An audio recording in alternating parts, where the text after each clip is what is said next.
E-oh, e-oh. E-oh, e-oh. E-oh, e-oh. E-oh, e-oh. Sapo que chama chuva e que diz que foi, não foi. A mulher que pega foice tem o traje de viúva. Raposa que come uva tem o dente degotado. Homem que faz machado já pode chamar ferreiro. Nego do beiço coveiro tem o pé aparentado. Rádio Web EO. Aqui se faz, aqui se paga. Minhas amigas, estamos iniciando mais um Mimimi Cultural.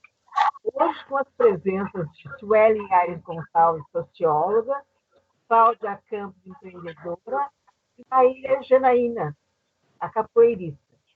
Vamos começar com a Suelen Aires Gonçalves. Suelen, como nós vemos a posição da mulher negra nesses tempos de coronavírus? Um bom dia a todas as minhas colegas que estão aqui presentes nesse diálogo. Um agradecimento especial à Janice por ter nos proporcionado este momento, né? Refletir, eu acredito que neste processo que estamos vivenciando no nosso país, que também é uma questão de saúde e de tantas outras questões a nível internacional, as desigualdades estruturais no nosso país, do que diz respeito às desigualdades de gênero e de raça, ficam muito mais nítidas em um contexto de crise econômica, sanitária e política na qual nós estamos inseridas, né? Então, da gente pensar, refletir que, infelizmente, nós, mulheres negras, estamos numa fase do ponto econômico, social e político, nos piores postos de trabalho, nos postos de trabalho mais precarizados, nós que majoritariamente residimos em áreas, né, das periferias do nosso país, infelizmente, nós que seremos as populações mais atingidas em um processo quanto que estamos vivenciando aqui e também a nível internacional. Então, da gente refletir um pouco do quanto essas desigualdades dizem muito sobre quem terá a possibilidade de passar neste processo de pandemia de uma maneira, enquanto uma grande parcela da população sofrerá, infelizmente, os efeitos de todo este processo, tanto do ponto de vista de saúde, sanitário e também político, né? Então, só para trazer alguns elementos a gente ir conversando. Vocês devem ter observado que hoje nós estamos com um formato diferente. Nós sempre fazemos o Mimimi Cultural presencial. Mas como estamos em tempos de coronavírus, nós estamos fazendo de maneira virtual. Cláudia, como é ser uma empreendedora em tempos de crise econômica? Como é que vocês se organizaram, tu e teu grupo? Explica um pouco melhor a situação da Casa de Joana. Para nós, bom dia a todos, né, e a todas. É um prazer estar aqui no programa, participando, assim, sou meio tímida com as câmeras e com a web. Mas para nós que somos empreendedores, que abrimos a casa, o coletivo Casa de Joana, em dezembro, né, que é um coletivo de empreendedores negros, que nós temos produto, né, venda de produtos e serviço, e principalmente o pessoal do campo da moda ali, que é eu, né, com a marca Clau Estampa, Estilo Afro e a Gisas Acessórios. A gente parou praticamente, vai fazer 20 dias, né, para isolamento social. Até porque a casa demanda muita pessoas, né, muita circulação de pessoas, então a gente acabou obedecendo, né, as ordens de segurança de saúde pública, mas em termos de negócio, isso para nós nos afeta muito no campo da moda, né? Porque nós ainda não temos uma loja online, né, um e-commerce, e isso dificulta a questão das nossas vendas, né? Então é produto parado. mas ao mesmo tempo, no mesmo que a gente está tentando se organizar, buscando outras estratégias, é um momento muito delicado, né? Principalmente para a moda, porque vender, oferecer produtos, no momento em que a gente está vivendo, em que outras coisas, outras necessidades são mais importantes, que é a alimentação e higiene pessoal, produtos de higiene pessoal.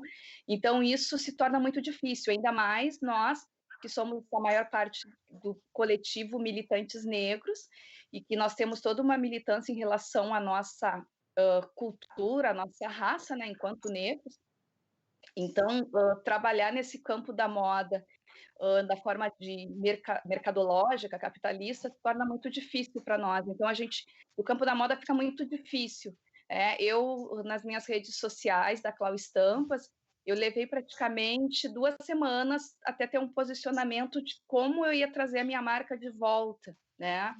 Porque, ao mesmo tempo que tenho que trazer orientações do Covid-19, mas, ao mesmo tempo, eu tenho que trazer os meus produtos para não cair no esquecimento, porque a gente não sabe aonde, que ponto a gente vai chegar, né? Porque é um momento, assim, nós não estamos desesperados, mas, ao mesmo tempo, é um momento incerto que nós estamos vivendo, em termos do mercado, para nós, de empreendedores, se torna muito difícil. Então, a gente está buscando estratégias de propagandas do nosso negócio de outras formas para nos mantermos, né? Depois dessa crise mundial, né? Porque nós vamos sair de casa diferentes, né? No contato pessoal com as pessoas e até com a questão dos produtos, né? De o que vender, posicionamento de mercado, todas essas questões. Então, é um momento mesmo de planejamento estratégico. É o que eu estou fazendo. Nessas 2 semanas eu parei e fiz um planejamento estratégico com a Clau Estampa. A gente está começando o planejamento estratégico com o coletivo Casa de Joana, começando a se pensar, né? Porque a gente vive nesse mundo em que nós precisamos, no final do mês, agora no início do mês, pagar as contas e ver como é que a gente vai sobreviver a esse caos, né? Que não é só nós, é o mundo inteiro. Maíra, que caminho que te levou para a capoeira? Oi, Janice. Oi, bom dia, gurias, colegas. Então, meu nome é Maíra. Eu comecei na capoeira em 97, Janice, com 14 anos. Eu tenho 37 hoje, né? Então, são 23 anos aí dedicados à arte da capoeira. E nesse caminho, assim, eu percorri por algumas trilhas que me levaram a refletir sobre as questões da negritude, sobre as questões da mulher negra, embora eu seja branca, mas sempre colocando essa pauta nas discussões, nas reflexões, porque a gente observa ainda a ausência da mulher negra, inclusive nas rodas de capoeira, né? São poucas que a gente vê.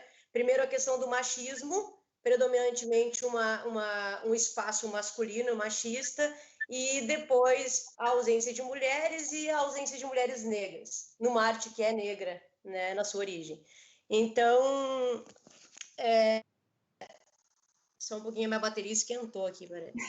Então, assim, enfim, o que me levou para a capoeira foi a vontade de participar de algum coletivo, primeiramente, e depois percebendo a importância dela como manifestação cultural, histórica e social brasileira, a proximidade foi cada vez maior, obviamente, por uma questão de identidade cultural minha mesmo, familiar, né? A minha mãe é uma pessoa muito envolvida com essas questões, é jornalista também, então a minha vida foi traçada por aí. Depois me formei professora, ingressei na Rede Municipal de Ensino de Porto Alegre, sou professora de Educação Física, e a capoeira sempre foi o carro-chefe das minhas ações. Então, na escola, desde os nossos governos populares, quando foi implementada a 10.639, que torna obrigatório o ensino da cultura afro-brasileira nas escolas de todo o país, a partir da implementação dessa lei em 2003, eu comecei de uma maneira muito enfática, muito forte, a inserir a capoeira no contexto escolar e sempre tentando preservar os valores fundamentais, os valores essenciais dela, né? Como manifestação originária dos povos de origem africana, respeitando a diversidade religiosa, tentando levar essas discussões para o contexto escolar, que é tão engessado, tão cristalizado na nossa sociedade ocidental, né? Falando dessa questão online, se me permite, a capoeira, eu ouvi a fala da colega sobre o empreendedorismo e as dificuldades que se encontram nesse momento, e a capoeira tem uma questão delicada que ela já vem sofrendo há alguns anos, um processo assim eu chamaria de banalização que o capitalismo impõe, de uma comercialização online da manifestação cultural. É uma manifestação que ela exige o contato físico, visual, a proximidade das relações, a cooperação, e a questão virtual torna ela um tanto superficial. E isso agora, nesses tempos de confinamento, tem ficado mais evidente e é uma preocupação que a gente encontra, até porque a gente não está nas escolas, não está nas comunidades, não está nas associações de bairro, onde a gente sempre costuma estar, né? Então, alguns pontos para a gente começar a refletir. Claro, claro. Suelen, eu dou muito valor à vida acadêmica, né? Eu acho assim, que a vida na academia nos proporciona uma série de conhecimentos. Tu és doutorando em sociologia. Como é que tu está trabalhando isso, conciliando a vida de estudante, vamos dizer, né, com a tua vida profissional? Primeiro que é um desafio, né, Janice? A gente, por exemplo, né, o meu curso aqui, o curso de Sociologia, é um curso conceituado, né, internacionalmente, nacionalmente. Eu pesquiso na área da Sociologia da Violência, e eu entrei em 2017, né, num ano do início do desmonte, né, do início de um processo, né, nós vivenciamos, infelizmente, até os dias de hoje, de ataque à educação pública, né? Sobretudo à educação nas universidades públicas, enfim, com a diminuição de investimento, por exemplo, em pesquisa, né? E aí a gente percebe neste processo, a cada ano que se passa, os ataques são mais fortes às nossas instituições, né, desde a graduação até a pós-graduação. Então, a gente passar por esse processo de formação, a gente, no meu caso, que passou um processo de graduação de expansão das universidades, aonde nós, enquanto população negra, conseguimos acessar esse espaço que era tanto restrito, né, às elites do nosso país, pensar a importância das ações afirmativas que tivemos ao longo desse período histórico. Eu sou filha das ações afirmativas da graduação, né? Então, a gente está vendo, digamos assim, uma primeira geração de estudantes cotistas, assim, concluindo o ciclo. Então, a gente vivenciou esse processo de expansão, de investimento, de diversidade nesse espaço, né, acadêmico, de produção do conhecimento, e a gente também, infelizmente, vê essa deterioração, né, direto a esse espaço. E isso diz muito sobre desigualdades, na minha avaliação, porque é agora que os filhos da trabalhador acessam esse espaço, é agora que a população indígena está lá dentro, a quilombola, nós, enquanto negros e negras. Então, a política de extermínio do nosso povo também diz muito sobre o ataque a questões estratégicas como a educação, como a saúde, como a seguridade social. Então, para mim, é um desafio maior, porque também estar nesse espaço requer responsabilidade, né? A gente está passando num espaço de formação que até muito pouco era muito restrito, e hoje a gente já vê corpos negros desde a graduação até o doutorado. Então, para nós, para mim, tem um peso maior, porque nós temos também que deixar uma contribuição para o nosso. Então, na minha perspectiva, a minha contribuição é pensar o impacto da violência contra as mulheres negras neste contexto. Então, pesquiso um tema um tanto pesado, mas necessário da gente compreender de como essas desigualdades do nosso país de gênero e raça, infelizmente, informam quem vive e quem morre no nosso país. Eu pesquiso os crimes de feminicídio contra as mulheres negras, para este fenômeno e também para pensar alternativas de políticas públicas que possam efetivamente dar condições de vida às nossas mulheres negras no nosso país. Desenvolvendo nesse último período, e acredito que a defesa da educação pública é uma estratégia, né, de que produção que nós teremos também à disposição do nosso povo, assim como em outras áreas do conhecimento. Cláudia, por favor, me explica direitinho como é que funciona a Casa de Joana, quantos empreendedores são, como é que vocês chegaram a esse resultado, como é que foi a seleção, como é que foi o diálogo, assim, porque a gente sabe, a gente tem muitas noções de coletivos, mas em coletivo de abrir uma casa, de ter um espaço, a gente tem poucos exemplos, né? Sim. No caso, assim, eu já tenho a minha marca há 5 anos, né? Eu era professora de história, abandonei a sala de aula, não consegui segurar o sistema, porque eu acho que hoje, para ser professora, tu precisa ter muita força, né? Não que eu não tenha vocação, tenho vocação para o magistério, mas a questão psicológica dentro da educação afeta muito, e principalmente nós mulheres negras, que fica muito mais difícil o acesso ao emprego, por mais que a gente se qualifique. E eu acabei abandonando a licenciatura, a sala de aula, depois de 12 anos, e fui fazer a faculdade de design de moda, e resolvi ser dona do meu próprio negócio, né? Porque eu não queria mais, porque estava me maltratando muito, pedir emprego, largar currículo, e por mais eu tendo formação, sendo licenciada em bacharel em História, com especialização em História Africana e Afro-Brasileira, mestrado em História, com alguns cursos de língua, inglês, francês, e isso não me dava acesso à empregabilidade. Essa é a situação da mulher negra, por mais que a gente estude, é bem difícil.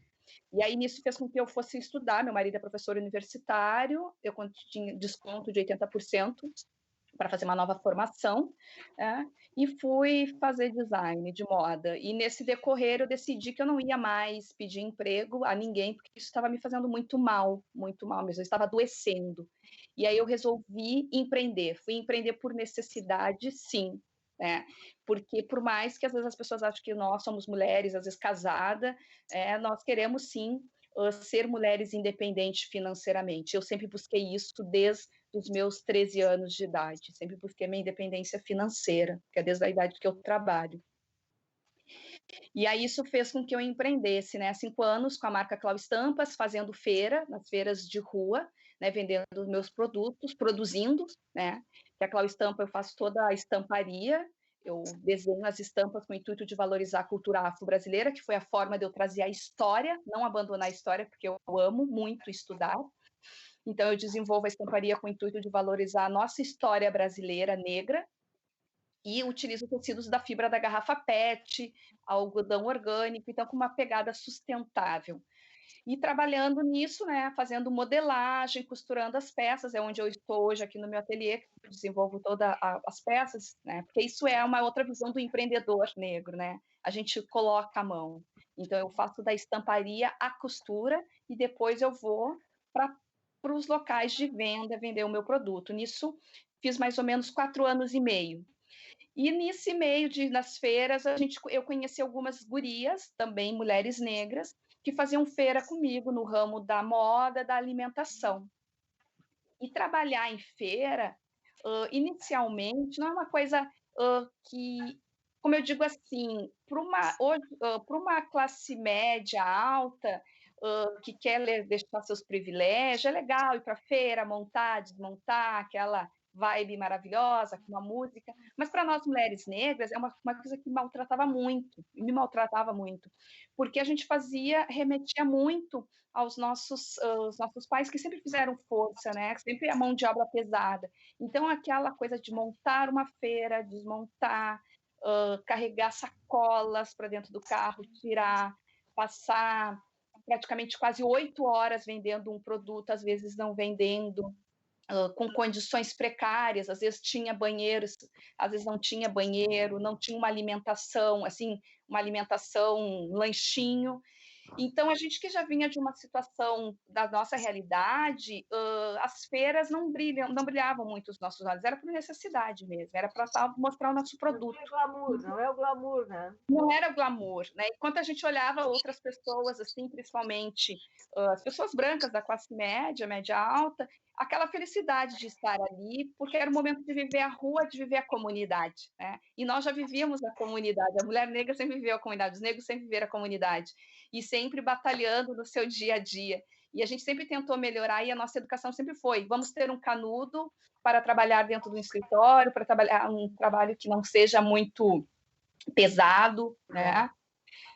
E isso de certa forma, não escondo, nunca escondi, isso me maltratava muito. Então, a gente acabou um pouco conversando com essas meninas, com essas mulheres que faziam a feira, e a gente decidiu assim: vamos montar um coletivo, vamos ter o nosso lugar físico, que a gente precisa vender os nossos produtos.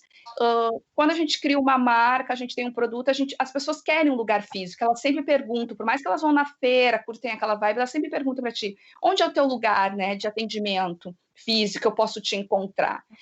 Inicialmente, eu atendia no meu ateliê, que é na minha residência, atendia as clientes quando precisavam de algum produto, mas as pessoas ainda queriam a loja, né? E aí, nisso, a gente começou a juntamos algumas meninas, assim, inicialmente, na área da moda, da alimentação, e chamamos alguns prestadores de serviço, né? Nós somos 6 empreendedores, né? 3 na área da moda, uma na área da alimentação e 2 na prestação de serviço, um em educação e o outro em comunicação. Nós somos 5 mulheres e um homem. E aí nós nos reunimos, né, passamos praticamente quase 9 meses conversando, né, organizando, criando estratégia, procurando locais em que nós queríamos estar vendendo os nossos produtos e tendo esse espaço de referência negra, de empreendedorismo, né, de trabalho, de prestação de serviço, de produto e de cultura, né, também cultura e educação. E aí a gente ficou mapeando muito ali os locais, até que nós decidimos que teria que ser centro histórico, cidade baixa, porque nos remetia à nossa população, porque pertenceu a nós, né? Então, era uma forma de retorno, porque a gente sabe que a população negra vivia nessa região, né, do centro histórico, cidade baixa, Bonfim, Monte Serrate, e a gente foi, de certa forma, expulsos, né, pela especulação imobiliária e levados para a periferia. Eu sou minha origem, me criei na Restinga, então aonde eu fui parar? 1h10 de viagem, né? Então a gente acabou querendo esse retorno, né? A gente queria retorno aos bairros centrais que nos pertenceu. Então o coletivo Casa de Joana mapeou esses locais e voltamos, desistimos, não, vamos voltar para o nosso lugar de origem, que é a Cidade Baixa, né? Que é o centro histórico, que compreende o centro histórico, né? Aí nós achamos essa casa ali, na Lime Silva, 1332. Um ponto bom, né? Um ponto muito bom, porque não está assim na agitação da noite, que fica lá pela República, é mais ali esquina com a Lobo da Costa, é mais recolhido, né, mais comunidade, mais assim, a vizinhança, uma coisa mais tranquila, porque o objetivo da casa é a venda dos nossos produtos, a prestação de serviço, a valorização da cultura afro, porque todos nós somos negros, todos nós, a maior parte de nós somos militantes, né? Fazemos parte de outros grupos ou militamos através de grupos ou através do nosso trabalho ou na sala de aula. E a gente tem esse papel ali. Então, o que a gente desenvolve, né? A gente tem a loja com 3 empreendedoras negras, né? Inclusive a minha marca.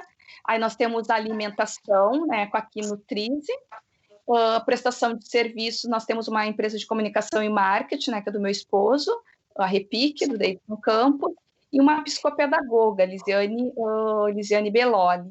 E as marcas de roupa é a minha, né, Clau Estampas, Giz Acessórios e Estilo Afro, tudo com o intuito de valorizar a cultura afro. É um espaço que ele é colaborativo, né? No caso que a gente diz colaborativo entre os empreendedores, porque as despesas, os custos fixos é dividido de forma igualitária entre nós, e nós no caso, assim, as vendas, né, de cada empresa, ela é individual, né, a venda o gerenciamento não cabe ao coletivo, mas sim o gerenciamento do espaço é coletivo. Nós também, a nossa proposta é ser um espaço também de trabalho ali, de co-work, né? Não é um espaço tão grande, mas assim, pessoas que queiram ir lá trabalhar quando a gente reabrir, né? Para trabalhar, estudar. Nós temos um mezanino, que é onde a gente vai desenvolver cursos, né, e atividades, que a gente já tinha até um planejamento que começava ali na segunda quinzena de março, e a gente teve que cancelar tudo por causa da pandemia. E aí a gente vai desenvolvendo várias atividades, com todas as temáticas negras, né? A negra, feminista, e é isso que a gente... alimentação, educação, também utilizando da expertise dos empreendedores, porque todos têm formação superior.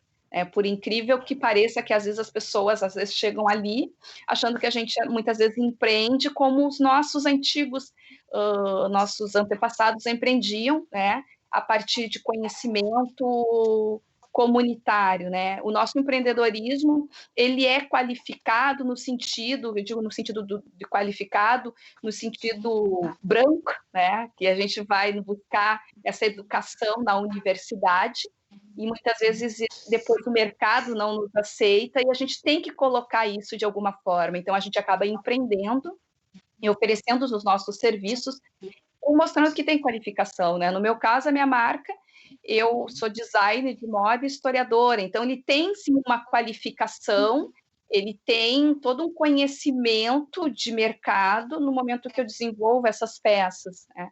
E tantas as outras também, a alimentação aqui no Tris é nutricionista, então ela também tem um conhecimento da alimentação, dos produtos.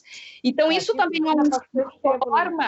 A Cris já está há bastante tempo no mercado. Né? Também, mesmo período, 5, 6 anos também. Então, isso faz com que a gente mostre também onde nós estamos, que é um bairro branco, né, e que tem profissionais negros qualificados oferecendo o serviço. Que inicialmente teve até uma preocupação ali da vizinhança, quando nós chegamos, achando que ia ser uma casa de festas, né? Claro, vários negros juntos, né? E que nós não íamos respeitar os horários, que a gente sabe como é que é a cidade baixa, mas a gente sempre deixou claro, nós estamos aqui para desenvolver o nosso trabalho, para vender os nossos produtos, para oferecer os nossos serviços, para valorizar, trazer a nossa cultura e apresentar essa cultura de maneira que demonstre que nós estamos preservando ela, mas respeitando os horários, respeitando a comunidade em volta, né, a vizinhança, que a gente sabe que já tem uma certa idade. Então, tudo isso a gente também acabou tendo que negociar ali com a vizinhança, porque a gente sabe que ter negócio na Cidade Baixa, em função da vizinhança, não é tão fácil. Mas o nosso objetivo não era em relação aos outros bares que tem por ali noturnos, né? O nosso é muito mais em relação de negócio mesmo, é empreendedorismo, é fazer acontecer, é colocar a nossa profissão, ter um lugar para exercer a nossa profissão, que infelizmente ainda não é nos proporcionado isso na sociedade brasileira. Isso a gente tem que deixar muito claro, não é. E a gente tem que estar sempre lutando, e nós, enquanto mulheres negras, temos que estar sempre nos afirmando o tempo todo profissionalmente. Isso é muito difícil, muito doloroso, mas a gente sempre tem que estar, né? Até que essa sociedade brasileira entenda, né, que as mulheres negras elas têm uma importância dentro da sociedade, que nós estamos aqui, a gente ajudou a construir esse país e a gente precisa estar em alguns lugares que nos é negado o tempo todo. Ótimo. Maíra, a gente sabe das dificuldades editoriais do país, né?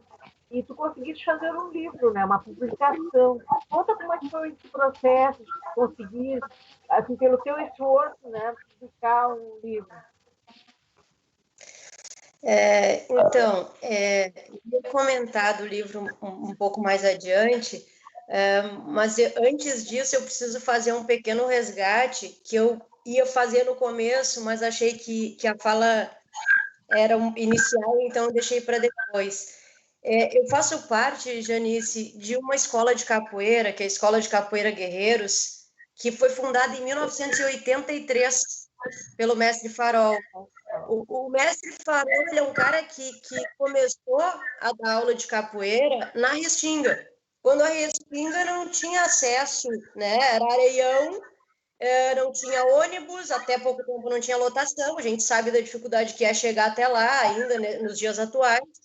E esse cara foi em 83, 84, meados da década de 80, lá para o Secores, para a Escola Larry, né, que é colada no Secores da Restinga, e desenvolveu um trabalho por lá. Então, o mestre Farol, que é meu mestre há 23 anos, eu sou discípula desse cara, ele tem um trabalho de origem na ponta das comunidades, e sempre com a preocupação de fazer esse resgate histórico da capoeira e mais do que isso, tentando ocupar diversos espaços na sociedade, não só a capoeira lá na comunidade, lá nos setores, lá no centro. Ele fez um esforço ao longo desses quase 40 anos, e aí o esforço vai passando de geração para geração, de mestre para discípulo, no meu caso, como discípula dele, de tentar levar a capoeira para os mais diversos espaços da sociedade, para que ela toque nas diversas camadas sociais e leve o seu valor, o valor da história e da cultura negra brasileira, de construção dessa sociedade, de pilar dessa sociedade, de uma forma valorosa, com fundamentação, inclusive no espaço acadêmico. Então, eu já, discípula dele, com outras possibilidades, né, que vem da minha cultura familiar, eu tive acesso à educação, eu tive acesso à educação escolar, a outros espaços de educação formal, uma formação cultural muito vasta, muito rica, uma formação intelectual, né, muito importante desde a minha infância. Então, eu sei dos meus privilégios, do meu privilégio como mulher branca e filha de classe média. Mas eu usei esse espaço que eu ocupo até hoje para fazer do limão uma limonada.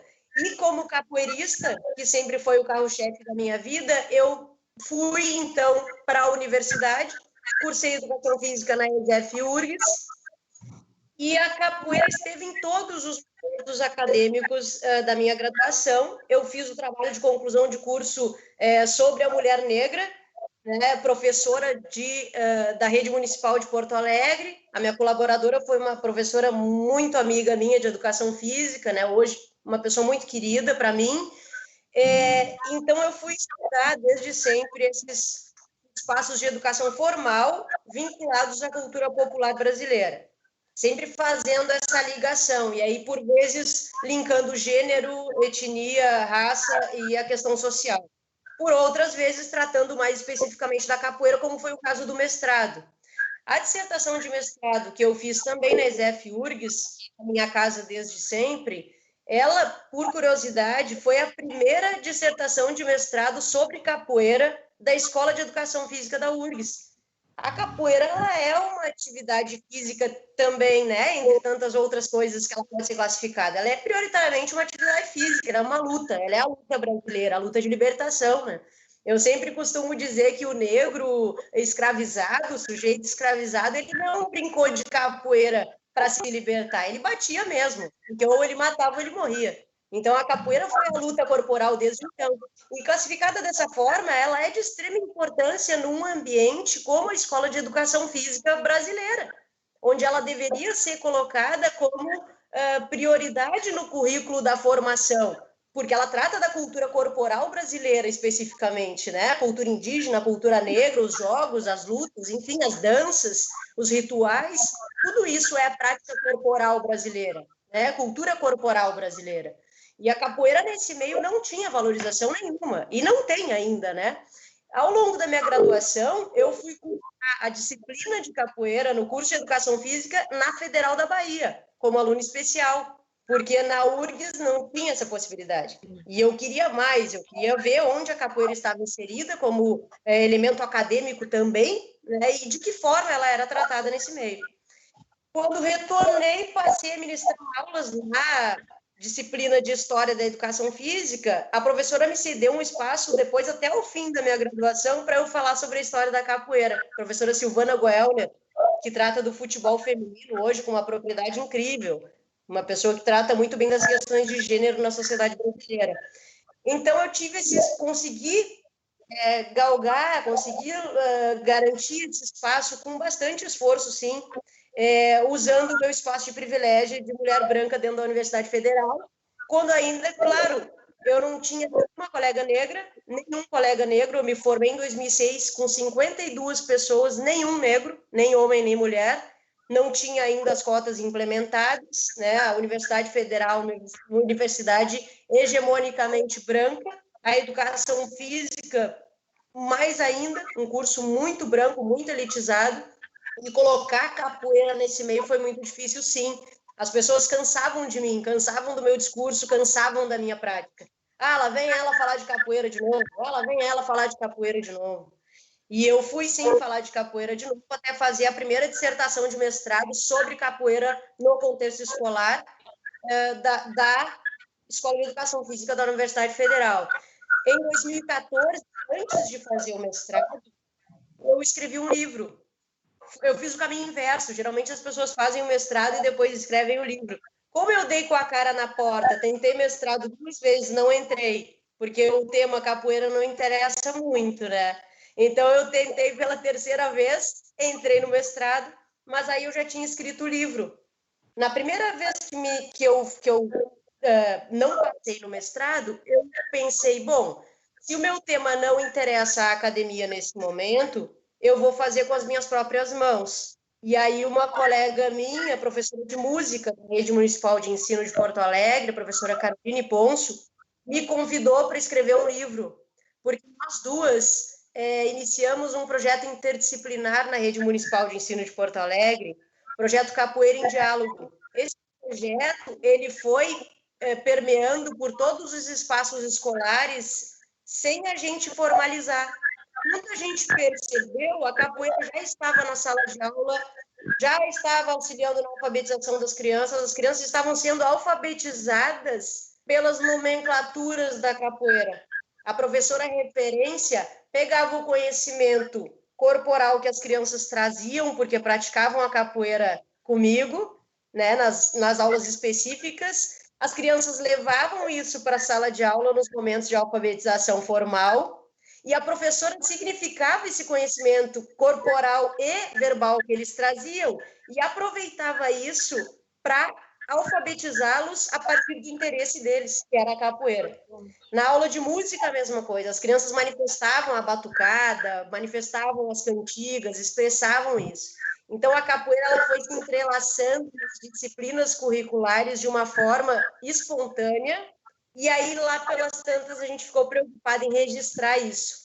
Então, nós resolvemos escrever o livro Capoeira, a Circularidade do Saber na Escola, que é esse livrinho aqui, ó, A Circularidade do Saber na Escola, justamente porque ele trata dessa transdisciplinaridade da capoeira, essa potencialidade que ela tem de estar nas diversas áreas de conhecimento formal, nesse caso, né, na educação escolar, ao mesmo tempo, de maneiras diferentes. Isso valoriza de tal forma a cultura brasileira e a cultura corporal brasileira em especial, que é tão desvalorizada, né? Porque aí ela é ligada diretamente ao negro. O negro é bom no quê? No esporte, conforme a nossa cultura e os nossos estereótipos brancos, né? A gente sempre liga o negro às questões corporais.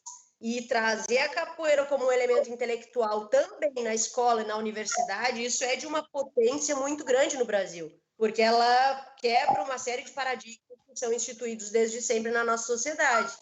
Então, esse projeto, o Capoeira em Diálogo, ele foi registrado nesse livro em 2014, para que a gente não perdesse isso que foi desenvolvido lá no chão da escola, né? E é ainda.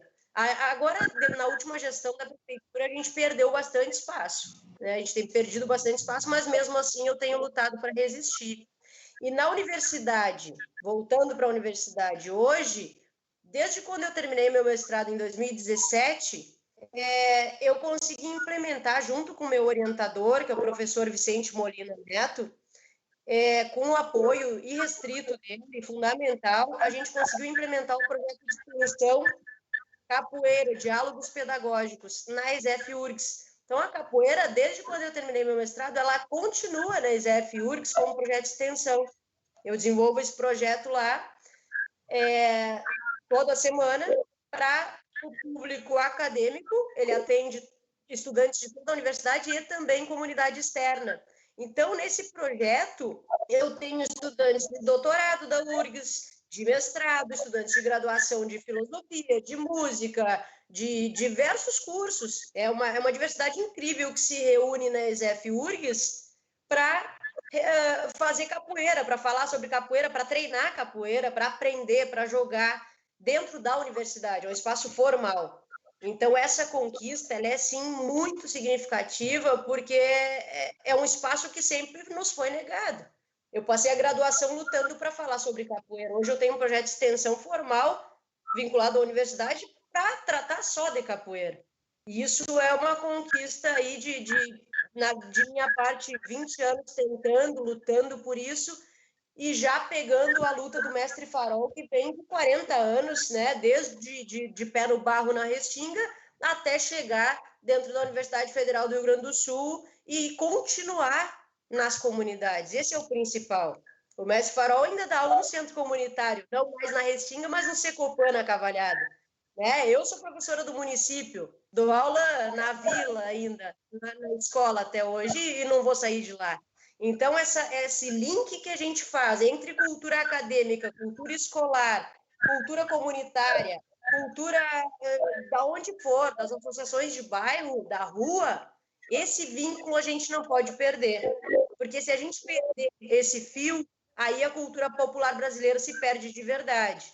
Então, a gente tem que fazer esse link o tempo inteiro e esse vai e volta. Eu levo meus alunos da ESEF-URGS lá no centro comunitário para visitar o mestre Farol, para ver como é que é lá no chão do centro comunitário, para ver como é que é a capoeira pé no barro. E, da mesma forma, os alunos do centro comunitário e da escola onde eu trabalho vão na ESEF-URGS para visitar a universidade e ver como é que é aquele espaço que também é deles, que tem que ser deles. Então, essa volta do mundo, a gente faz o tempo inteiro para não perder a luta de valorização da cultura popular brasileira. É isso. Certo, então.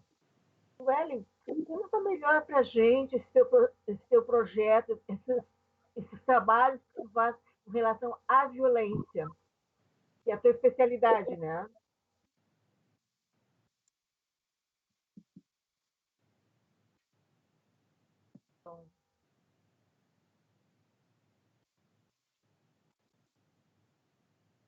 Eu não estou ouvindo. Nem eu. E agora, estão ouvindo? Agora sim.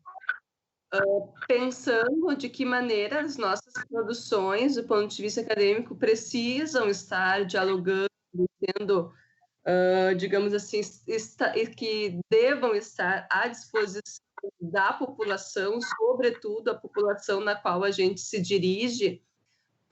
Eu faço parte de um grupo de pesquisa na URGS, desde desse período que eu estou aqui. Eu já estudei em outras instituições de ensino, em outros espaços, né? Na graduação, eu fiz uma formação em cada instituição, digamos assim, que é o grupo de pesquisa Violência e Cidadania, que é um grupo de pesquisa aqui da URGS, que, digamos assim, seria um dos primeiros grupos de pesquisa sobre violência no nosso país. Tem núcleos, né, em outros estados também, que foram pioneiros há uns 30 anos atrás, e já tem essa escola assim, de outros pesquisadores que debatem sobre o tema. E dentro deste grupo de pesquisa tem algumas colegas e colegas que pesquisam o tema de violência com recorte de gênero, e no meu caso faço o recorte racial. Dentro desse espaço chegou um momento que a gente começou a refletir como poderia estar contribuindo com o debate público sobre o tema.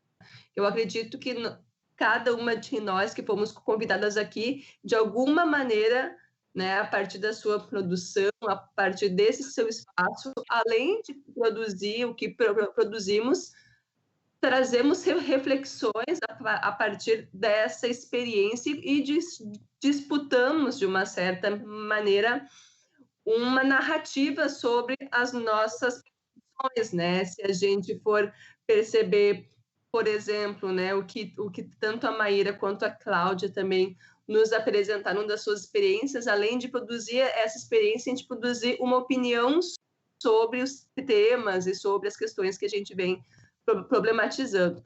Um dos temas que a gente percebia que existia um certo vácuo é sobre a produção de dados sobre violência. Existem inúmeras produções, né, confiáveis de dados sobre violência doméstica, familiar, no nosso país, né, e aqui em especial no nosso estado, com a Secretaria de Segurança Pública, porém a população num todo não consegue visualizar esses dados, né?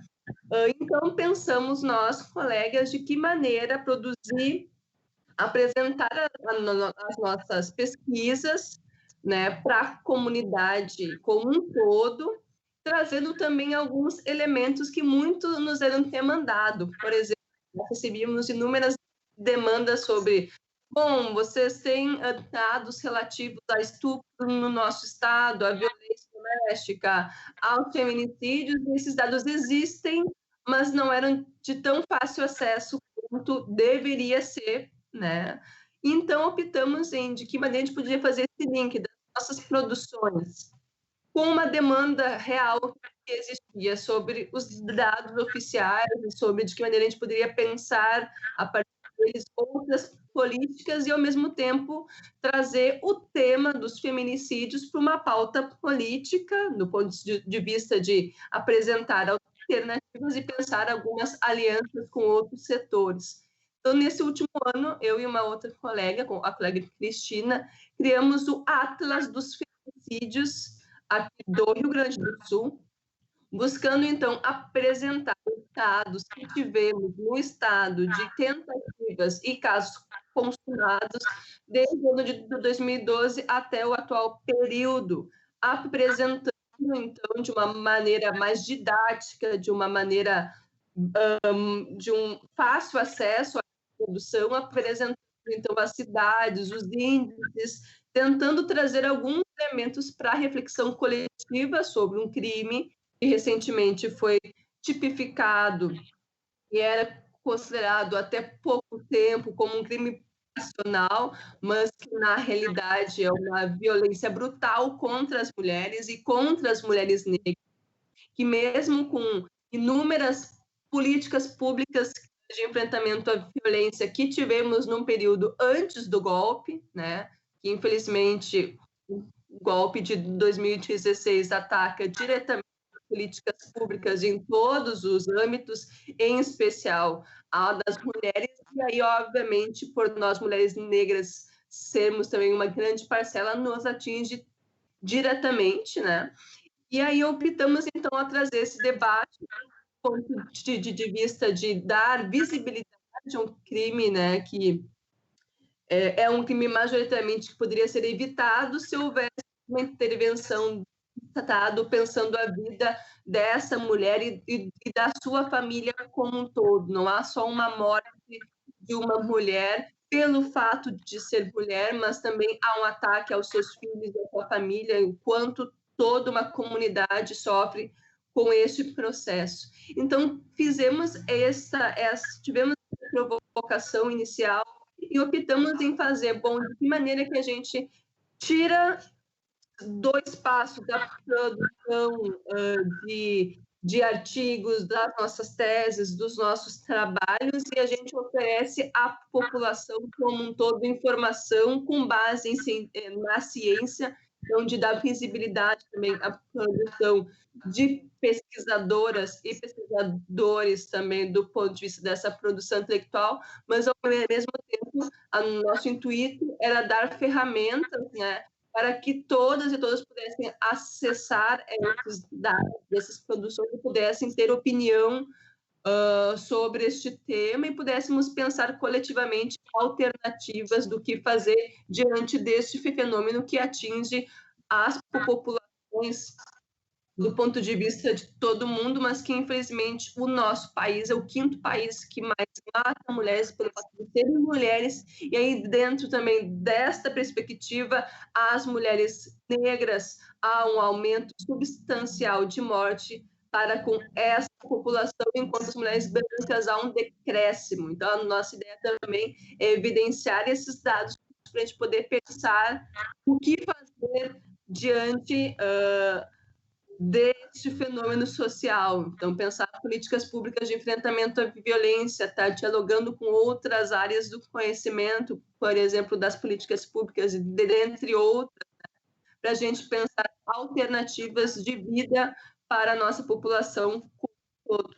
Então, a gente busca aliar, né, esse conhecimento com também as demandas que recebemos dos movimentos, tanto de mulheres quanto o movimento negro, que há muito tempo denuncia esse genocídio, que já é a prática comum, infelizmente, do Estado brasileiro, de ataque à vida do povo negro, tanto da nossa juventude quanto das nossas mulheres negras, mas também a nossa ideia de contribuir com o que fazer é o que nós estamos, enfim, nesse período nos debruçando, né?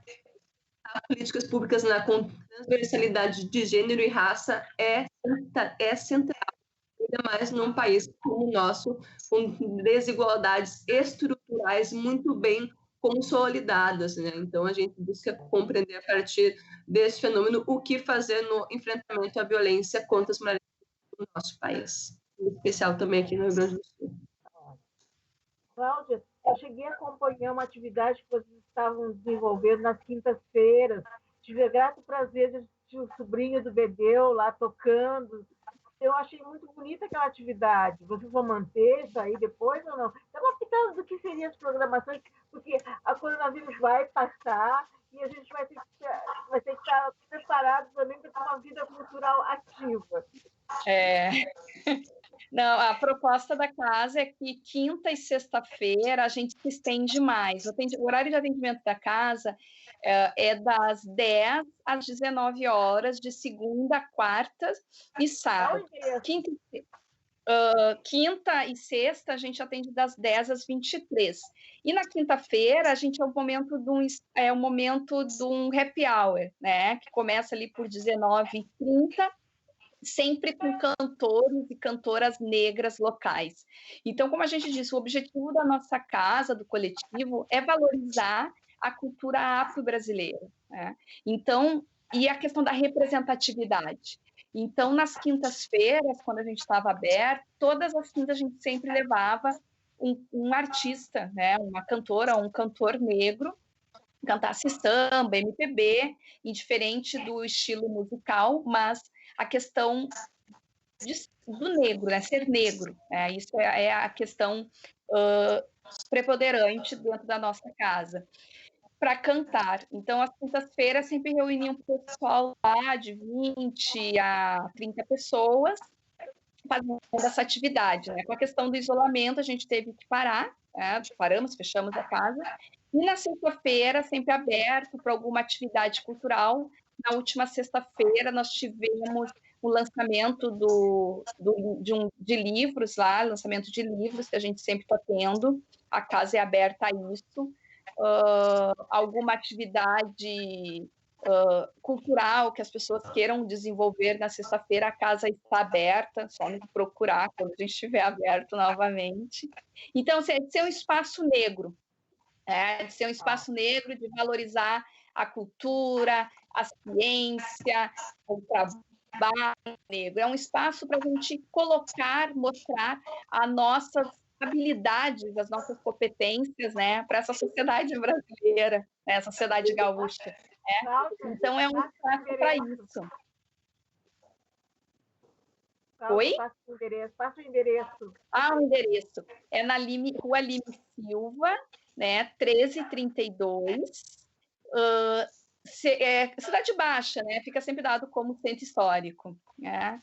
É bem ali, esquina com a Lobo da Costa, a gente tem outros empreendimentos negros ali na Redondeza também, né? Então, é um espaço bem legal, assim, que ele é aconchegante, é acolhedor, que é isso que a população negra sempre busca, espera. A gente sempre tem lá uma água saborizada, né, free, que é uma coisa que a gente diz, porque a gente que é negro, a gente sabe da nossa história, da nossa população, que muitas vezes a gente não sai porque não tem dinheiro para comprar uma água, comprar um refrigerante, um suco. Então, a nossa casa sempre tem a água saborizada, porque isso não impede das pessoas irem lá, né, para escutar o happy hour. Porque o happy hour, a gente não cobra cover, a gente não cobra ingresso, ele é aberto, qualquer pessoa pode chegar lá e assistir uma boa música nas quintas-feiras, a partir das 19 horas. Se não tiver dinheiro para beber um refrigerante, uma água, uma cerveja, tem a água saborizada, que é free. Então, a gente teve esse cuidado também, porque por causa das nossas origens, a gente sabe que muitas vezes a gente deixou de sair porque não tinha para comprar uma água, né? A gente não ia curtir uma música, ia em algum lugar, porque a gente não tinha dinheiro. E até os dias de hoje isso acontece. Então, a gente deixa isso bem claro para as pessoas até com algumas pessoas chegam lá, que estão ali na redondeza fazendo outras atividades de militância, né? E aí elas comentam assim, mas é free, não pago nada. Eu disse, não paga nada, só vir, né? E escutar, curtir, trazer os amigos, conversar um pouco, apreciar esse espaço, apreciar essa música negra, estar junto conosco, né? Estar junto, a população negra estarem juntos. Então, acho que esse é o nosso espaço, é para proporcionar isso para a nossa população. E eu acho que, mesmo com as dificuldades que nós temos enquanto negros, nós que estamos ali como empreendedores, a gente, de certa forma, ascendeu, né? Socialmente, economicamente e socialmente. Então, isso é uma forma da gente dar um retorno para a nossa sociedade, né? Para a nossa população negra. Então, mesmo com as dificuldades de ser uma empreendedora negra, mesmo as dificuldades de acesso à empregabilidade, a gente acabou ascendendo através da educação. A educação é uma ferramenta, uma arma importantíssima para essa sociedade que a gente tem, que discrimina a gente tanto, né? Que é tão complicado e difícil, né? Mas acho que a gente acabou ascendendo, então isso é um retorno que a gente pode dar ao nosso povo negro, né? Então, o coletivo, quando estiver aberto, depois que passar toda essa loucura, né, que a gente está vivendo, a gente vai estar lá, e aí vocês, às quintas e sextas-feiras, quem estiver querendo passar por lá, né, ter um aconchego, um acolhimento, beber uma água conosco, conversar, escutar uma boa música na quinta-feira, estão todas e todas convidadas. Maíra, eu tenho duas perguntas para ti. Uma, assim, porque Janaína. E segunda, assim, ó, eu já vi essa conversa de longa data dizendo assim, ó, que os mestres de capoeira estão sendo deixados de lado em função dos estudantes de educação física que estão fazendo capoeira. Os mestres negros de capoeira da cidade, que são de longa data, que são antigos, eu gostaria de saber a tua posição sobre isso. Boa. Primeiro, Janaína, né? Janaína, Janice, é assim, meu nome é Maíra, né? Meu nome de nascimento, de batismo, é Maíra. E Janaína é meu apelido de capoeira.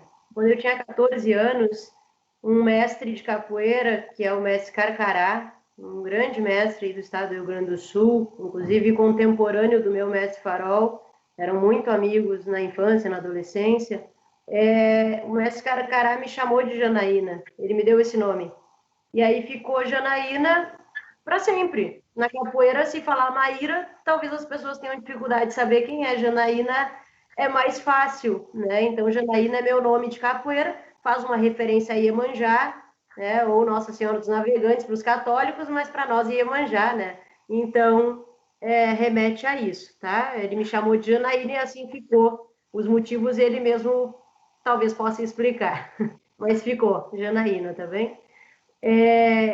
Com relação à educação física e à capoeira, essa discussão ela é bastante antiga. Eu me lembro que eu nem estava ainda na faculdade, eu entrei na URGS em 2001, e nesse período já tinha essa discussão com relação à apropriação que a educação física tentava fazer das culturas populares, das culturas corporais de origem popular.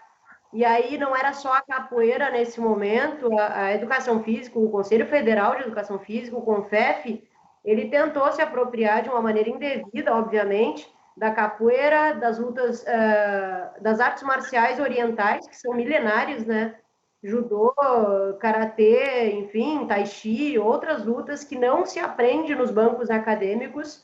Tu não te torna um mestre de qualquer arte marcial em 4 anos de faculdade, e não são 4 anos, porque tu vai fazer um semestre, no máximo, como eu fui fazer a disciplina de capoeira na Universidade Federal da Bahia, eu fiz um semestre. E eu não sou professora de capoeira por causa desse semestre, eu sou professora de capoeira por causa de 23 anos ininterruptos de prática de capoeira. Treinados, estudados, fundamentados, ao lado de um mestre da cultura popular. E isso é muito importante, isso é um detalhe importante. A formação do capoeira, ela se dá com outro capoeira. Por isso que no começo eu falei da questão online, da questão virtual, da banalização, do capitalismo. Tem grupos de capoeira hoje que são verdadeiras multinacionais, quase um McDonald's da capoeira, né? É uma formação em série absurda e desenfreada, né? As pessoas todas iguais, todas do mesmo jeito, até com cortes de cabelo iguais. Então, a tentativa da educação física de vincular isso nada mais é do que uma reserva de mercado dada pelo sistema capitalista. Os conselhos profissionais, eles têm muito essa característica, né? De fazer a reserva, e aí quando o Conselho Federal de Educação Física tenta se apropriar do yoga, da dança na época, era uma luta, e até hoje isso, né, tem resquícios assim de diálogos e discussões sobre isso, mas nós vencemos naquele momento essa discussão, nós vencemos essa luta na primeira década dos anos 2000 agora. De jeito nenhum a capoeira foi vinculada. O que se fez, e aí foi uma tentativa de frear um pouco isso, esse avanço do capitalismo para cima de nós, da cultura popular, foi que a gente exigiu que os capoeiristas antigos, mestres do saber popular, com seus 50, 60, 70 anos, 80 de idade às vezes, e 60 dedicados à capoeira, fossem reconhecidos por notório saber, né? E tivessem, sim, prioridade sobre qualquer jovem estudante de educação física que seja, que dá salto mortal, que pula. A gente colocou o saber popular, a ancestralidade, acima disso. A gente, eu digo nós capoeiristas, enquanto a educação física brasileira tentava agarrar com as duas mãos o nosso saber popular, né, que é passado de geração para geração e com o custo de muitas vidas, né? Porque muitas pessoas morreram para hoje a gente poder jogar capoeira. A capoeira até 1941 era crime. Ela estava no Código Penal Brasileiro de 1890. Tem um artigo específico, o 402 e 403, que fala dos vadios e capoeiras. Código Penal da República de 1890. Então, a capoeira é uma arte criminosa até 1941, até ontem, né? E aí, quando tu luta para que isso esteja inserido nos diversos espaços sociais, escolas, universidades, e aí academias, clubes, projetos sociais, deu um boom em projetos sociais nos governos do PT, né? Principalmente com o Mais Educação, que foi um projeto que se espraiou pelo país inteiro. Então, quando tu consegue essa ascensão da capoeira e quando ela começa a chamar atenção financeiramente, inclusive, né, por mérito dos próprios capoeiristas, aí o Conselho Federal de Educação Física, que é o mais vinculado diretamente por causa da cultura corporal, tenta abocanhar essa parcela para o seu bolso, né? Uma parcela que passou a interessar em função do lucro, do ganho financeiro, da ascensão social que conseguiu atingir. Então, a gente tem muitas discussões nesse sentido e meu posicionamento é veementemente contrário a essa apropriação. Eu sou professora de educação física, mas eu sou uma capoeirista, né? Eu sempre costumo dizer que eu sou o primeiro professora de capoeira. A educação física é minha formação acadêmica, que eu fiz em 4 anos. A capoeira tem 23 e segue a vida inteira, né? Então, é isso. Não, de forma alguma pode ser apropriada. Minhas queridas, estamos chegando ao final do nosso programa. Agradeço a Suelen, a Maíra e a Cláudia pela participação no programa de hoje. No próximo programa nós teremos Bel Clavelin e Roberto Rodrigues diretamente de Brasília para o nosso encontro. Até lá, então, até terça-feira que vem. Muito obrigada. Obrigada, Janice. Um beijo. Obrigada, gurias. Obrigada, Janice. Parabéns pelo seu dia. Tudo de bom para vocês, meninas. Beijo, obrigada. Obrigada.